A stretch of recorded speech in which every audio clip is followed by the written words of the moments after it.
নমস্কার বন্ধুরা, আমি রনিতা আবার একটি মিনি ব্লগ নিয়ে চলে এলাম। আজকে তো সরস্বতী পুজো প্লাস ভ্যালেন্টাইন্স ডে দুটোই, কিন্তু আমার তো ভ্যালেন্টাইন্স ডে হচ্ছে না, তাই সরস্বতী পুজোয় একটু বেড়ু করতে বেরিয়ে পড়েছি।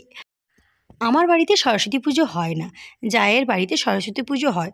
তো আগের দিন নেমন্তন্ন করেছিল, তো সবাই আমরা কাজটা সেরে বাড়ির পুজো করে বেরিয়ে পড়েছি জায়ের বাড়িতে। তো জায়ের বাড়িতে এসে দেখি ওদের এখনও ঠাকুরমশাই আসেননি, তাই পুজো শুরু হয়নি। আর এই হচ্ছে আমার দেওর, তো ও সংকল্প হয়েছে, তাই ডিউটি পরে রেডি, মানে ঠাকুরমশাই আসলে ও পুজোতে বসবে। তো সেই ফাঁকে আমি একটু টুক করে রান্নাঘরে ঢুকে গেলাম আর গিয়ে মেনুটা একবার আপনাদের দেখালাম। আজকের মেনু হচ্ছে খিচুড়ি, বাঁধাকপির তরকারি, আলু ভাজা, চাটনি। আর এই ভিডিও করতেই দেখলাম ঠাকুরমশাইও চলে এসেছেন। আর ঠাকুরমশাই এসেই ঘর তোলার প্রস্তুতি পর্ব শুরু করে দিয়েছেন। ভোগের রান্না জেঠিমা অলরেডি করে ফেলেছেন আগে থেকে। আর এই হচ্ছে আমার দেওরের ছেলে, দেখুন মন্দিরে সে একটা কি কারুকার্য করছিল, সেই ফাঁকে আমি ওর ভিডিওটা করে নিলাম। তো ঘর তোলার প্রস্তুতি পর্ব শুরু হয়ে গেছে। ঘর তোলা হলেই তারপরে পুজো শুরু হয়ে যাবে।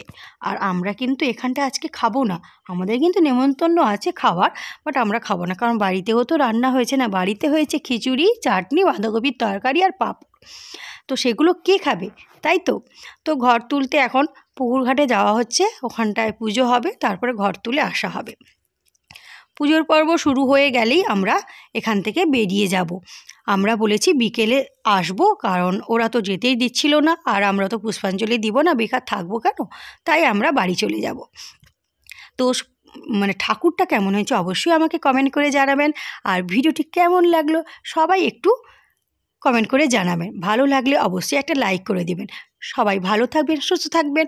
আবার নতুন ব্লগ নিয়ে আসবো। আজকের মতো এখান থেকে বিদায় নিচ্ছি। Tata, bye bye.